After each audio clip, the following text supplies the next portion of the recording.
Hey, what's going on, guys? It's Jack, back again to talk about Season 3 healing and whether or not it's going to be fun, because it's been really difficult to tell when PTR naturally has really low healing checks because they just want you to see more of the mechanics, right? Notably, M+ has been kind of imbalanced, and that stuff that just happens. So we are in a position where we haven't really experienced the full breadth of what they have in store for healing. And so today we're going to speculate on what healing could really look like as a result of all the changes that they've sort of queued up.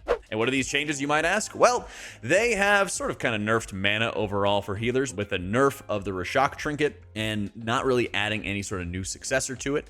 That's going to bring down the mana efficiency of pretty much every healer. They've also nerfed a lot of cooldowns for healers across the board. They've also made sure to give every healer quite a bit of mediocre tier set bonuses. Symbol of Hope, Barrier, Rallying Cry, I think even Devotion Aura, or I guess it's Aura Mastery, have all received nerfs to be able to reduce the effectiveness of the personal cooldown reduction and the damage reduction that is so incredibly impactful in this super bursty world. And all of these things rolled together has created the upside down world for healers. What I mean by that is, as an expansion goes on, you are supposed to be able to top off health pools more rapidly, more quickly as your eye level increases, which should increase your power. Because a healer feels stronger when they can push up a health pool faster. When their flash heal heals for 20% of a player's life instead of 10% of a player's life at the start of an expansion. BFA is a really good example of a good, steady power curve for healers where they were everybody was just struggling to top off health pools when it came to Season 1 of BFA. And then as the expansion ended, you felt immensely powerful with corruption and essences and all the things together. But it still wasn't this yo-yo sort of health world because they specifically designed their raid encounters with heaps of rot damage to make sure that you were not bored and to make sure that you were constantly engaged. That was the entire idea, right? So we're entering into this world for Season 3 where personals and damage reduction are getting nerfed, but they are buffing some of your single target healing. And this does kind of pose the question of what is going to happen, especially because we can't specifically see how it's going to go. One of the things that we do know, however, is that our eye level is going to explode, okay? If we're right here around that 447 mark, in Mythic Aberris gear or Aberris gear, we are going to be at LFR equivalent going into next season. Now the thing is, as you increase in eye level, you usually increase in primary stat, secondary stat, stamina at pretty close rates, or at least at a rate where you're going to be able to, like I said, top off health pools more quickly. But if you craft up your gear, I believe you can craft up to like 467 or 476 right outside of the Mythic range. Thanks to Thune as well for doing the math on this. You're actually increasing your stamina by over 50%, but only increasing your primary stat by like 20 or 25%. So you're increasing your health at a greater rate than your primary stat. And a lot of people are already hitting the diminishing return points for their best secondary stats. And so they're probably going to go to their second and third best options there, further pushing down a bit more of our strength as a result, maybe even increasing a little bit of our versatility too. So with all of that, it's actually the upside down world where you might actually take longer to top off health pools, but that's not necessarily a bad thing.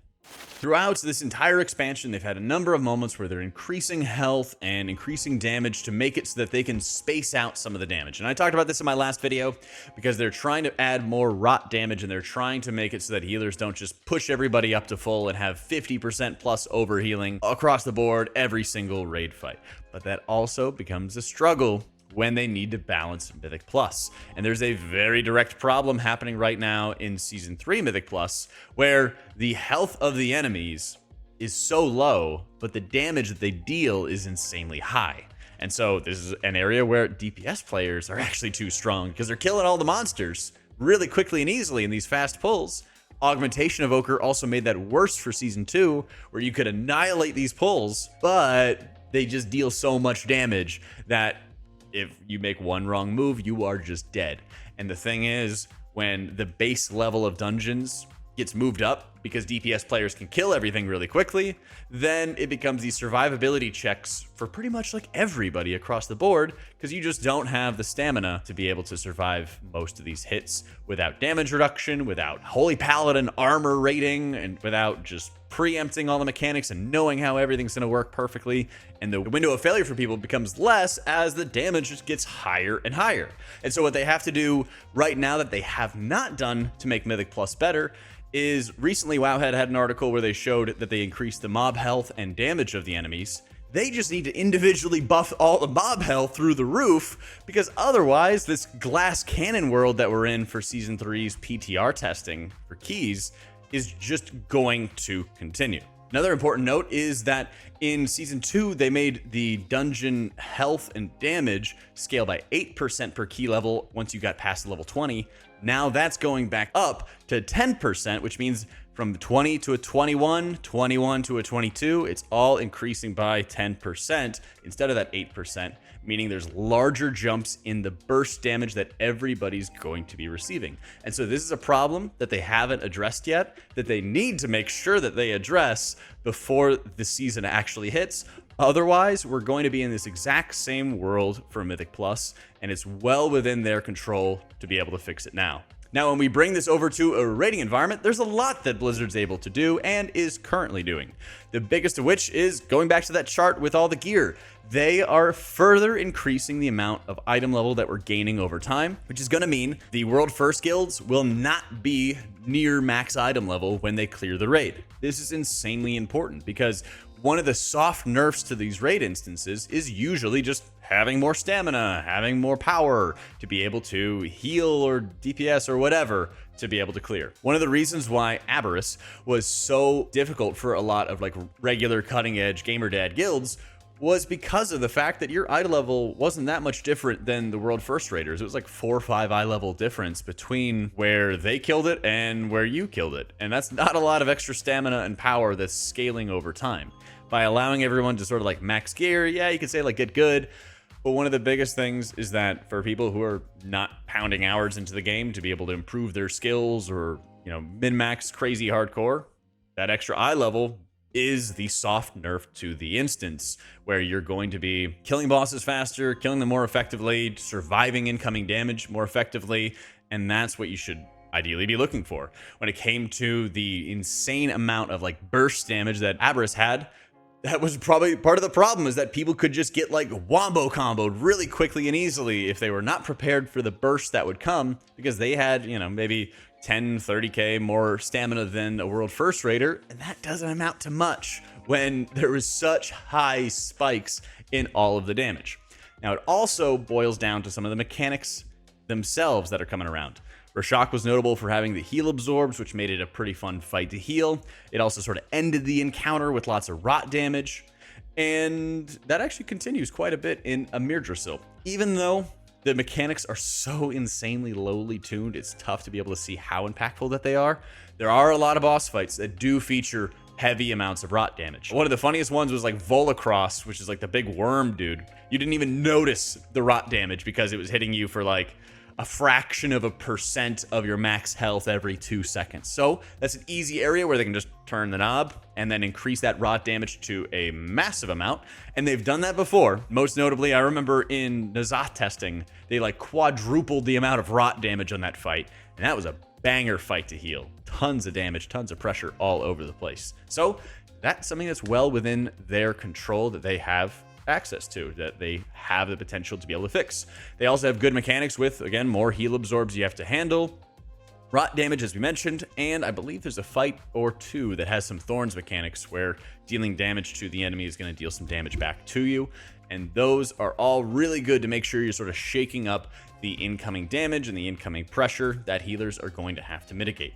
One of the biggest things I would say though is that I really hope that they are adding some 5 heal fights, because I don't think that they've done that at all this expansion, most notably, and not having like world first guilds having to 5 heal these fights, not having regular guilds that follow have to 5 heal these fights, because no matter what, as people get stronger, as people get better at the encounters, you're naturally going to be dropping healers, but because cooldowns are so strong, it's insanely risky to like 2 or 3 heal these fights, and you need people to play like perfectly to do it and still have the healers be challenged.